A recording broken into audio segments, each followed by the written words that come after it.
Hey guys, it's GHP, and let's get back to some more spoiler reviews. So, a Shara. So, 3 out of 3, a little bit tough to cast with double shadow, but I think this card's pretty awesome. Let's take a look. So, it's deadly, that's fine. So, in draft, this card's already great.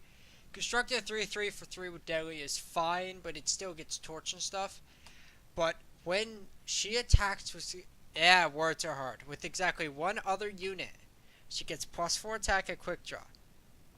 So if I have an Oni run, I attack for 9 power on turn 4.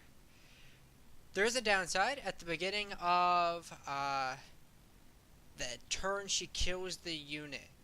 So what can happen here is you have like a Grenadine drone. Jesus Christ, why do I have hiccups? You attack it with the Grenadine drone, and this, you attack it for 7 on her, which is probably the part that gets through. The drone maybe just gets blocked, whatever. Or you just get in for 8, you lose a 1/1. That's pretty good. Now the downside of this card is when you lose your Champion of Chaos or your Impending Doom. But you still just got in for a bunch of damage, and I think this card's really good.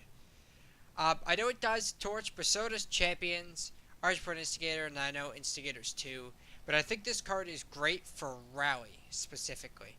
Because sometimes the board gets clogged by a Sandstorm Titan or something. And this card comes down, it turns your shitty 1/1s that aren't doing anything into +4, into Rapid Shot out of 3/3. That's what it is. And that's great. So I think this card's really good. I think it's going to see play in Rally and maybe other aggressive Shadow decks. It is a Gunslinger. Keep in mind that it's an elf, which is new to me. But it being a Gunslinger tells us now that Gunslinger is not only a Rakano themed thing. It might be a Jund themed thing for those of you who play Magic, which is Justice, Shadow, and Fire in Eternal. But let's take a look at the next card. I'm super excited about Shara, though. One card I'm not excited about, although it's cool, is Jotun Birthsong. So, 7 mana, triple primal. You need something already on the board. Transform one of your Yetis, specifically, into a 6/6 Jotun. Okay, so it's just a 6/6. So you turn your 1/1 into a 6/6, maybe. So you put a Deep Forge Point on it, minus the extra stats, the extra effects. Then you tutor 2 Yetis from your deck of your choice. This card, I think, is bad because it's so much mana, but I think it's awesome. And I also am hoping that Yetis is not this super aggressive tribe where this card's left out, but it's actually a utility tribe. So if you looked at Magic, it's like I guess kind of like Slivers, except Slivers is trying to build on each other with keywords like Strangers is. But I want the Slivers to also have cards with actual effects you can activate and things.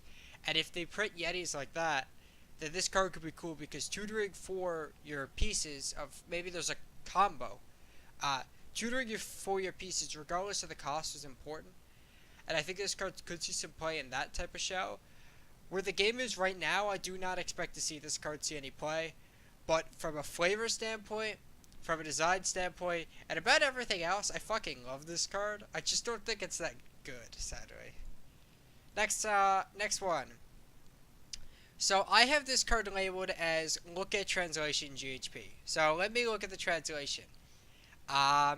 It is a 4 fire, we know that, 3/3. It's a Gunslinger Oni, so it's a Gunslinger, that's important.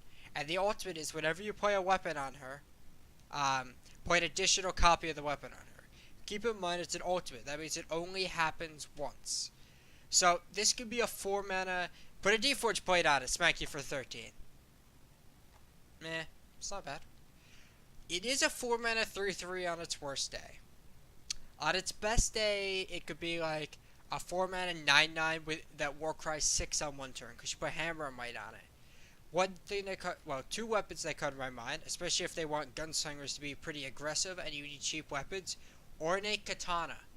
+4/+0, draw 2 cards for 2 mana. Or Shogun Scepter. +4/+2, Warcry 2, summon 2 Oni Ronins. Excellent. This card I think has potential in the Gunslinger deck because the Gunslingers want you to include all these cheap weapons, And so many of the weapons have good value, like Shoguns and Katana, that you don't even need to look as far as Deep Forge Plate to say, is this card good? The problem with this card is it takes input, just like all the other gunslingers. If this card meets the requirements to be good, yeah, I think this card could be very good. I think it's better than the other gunslingers we've seen so far, probably all of them. But I think this card's really cool. I hope it's good. I'm not sure it is yet, but that entirely depends on the weapons and gunslingers we see. I'm excited with where the gunslinger class is going. The question is it worse than, say, regular Ricardo, because they all require extra input to make them good. But we'll see. I think this card's really cool, though.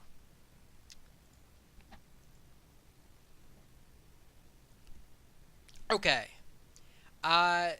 This is weird. So it's a 3-mana relic that you get +1 max in power for each of your explorers.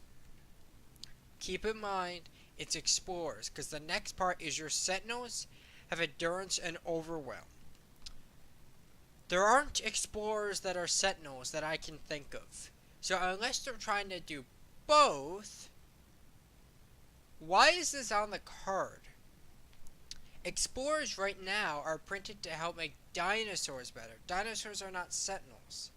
If the idea of this card is you play this in an explorer's deck for ramp, or you play this in sentinels for endurance and overwhelm, sure, that's kind of cool.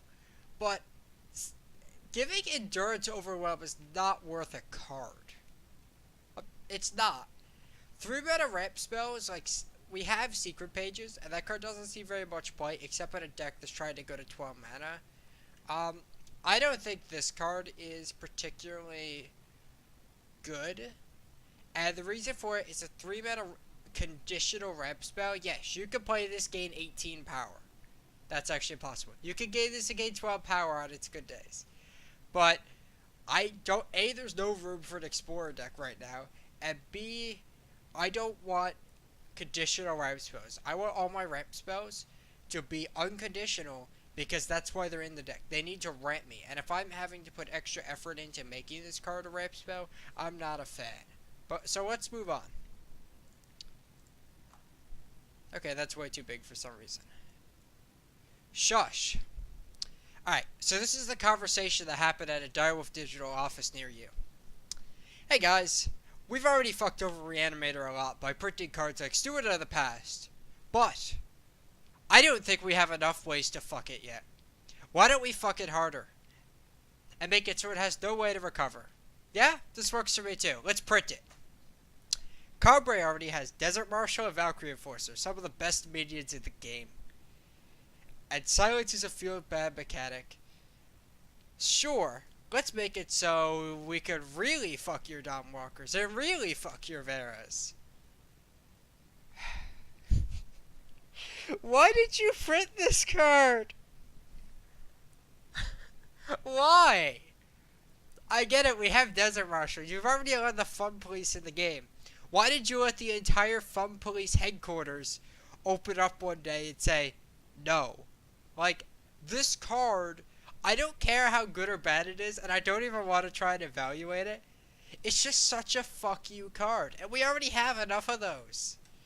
This card is so, like, mind-bogglingly infuriating to play against when you're trying to play a deck that relies on your graveyard in some way, or relies on, let's say, look at Armory. It really needs Tavrod a lot of its games now.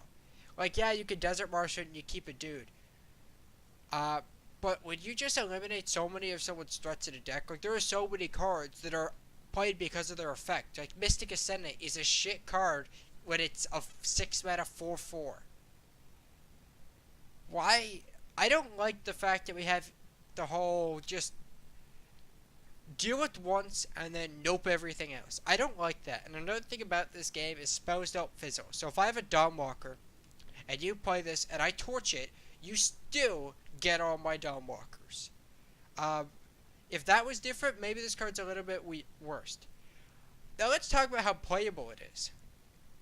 Thankfully, I don't think this card's going to see very much play, because I'm going to play Desert Marshal or Valkyrie Enforcer before I play this card.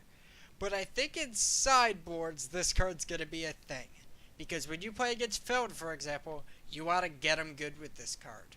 Get all your champion cuttings? Okay, we're in trouble now.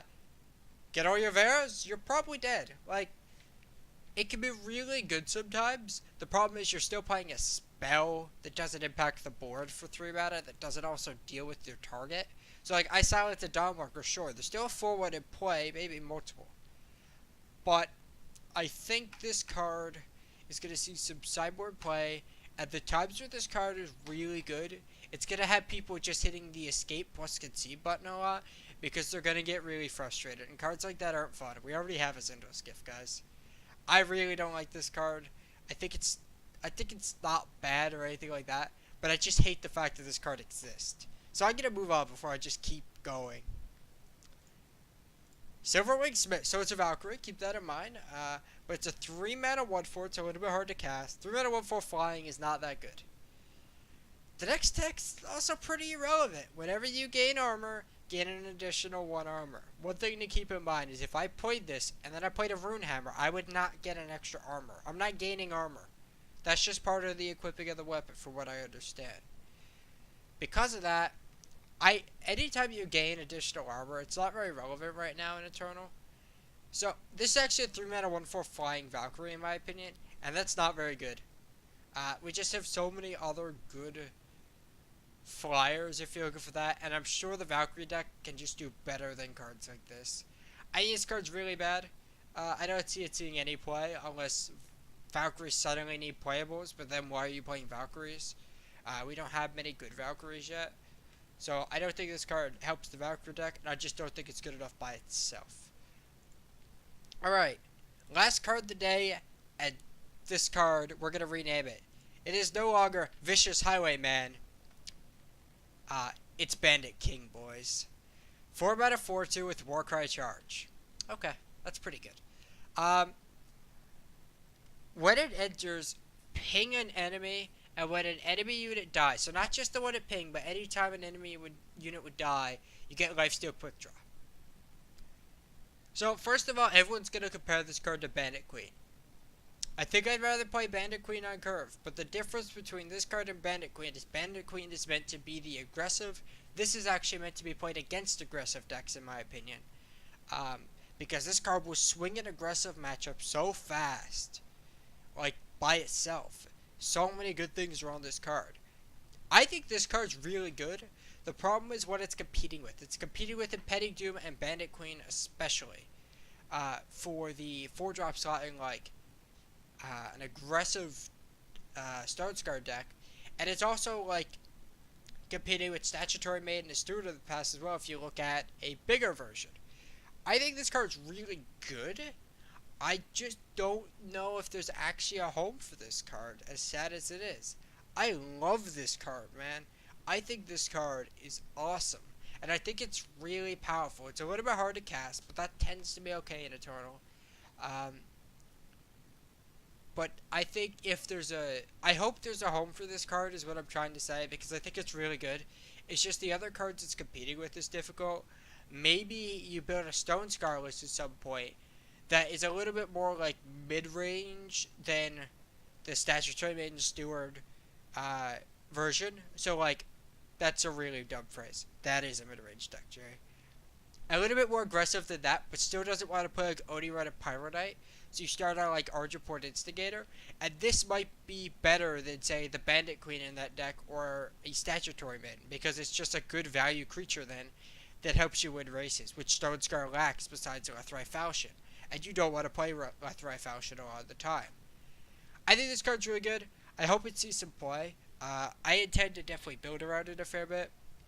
But that is all the spoilers I have to talk about today, guys. Thank you guys for watching. I'll just see you guys next time.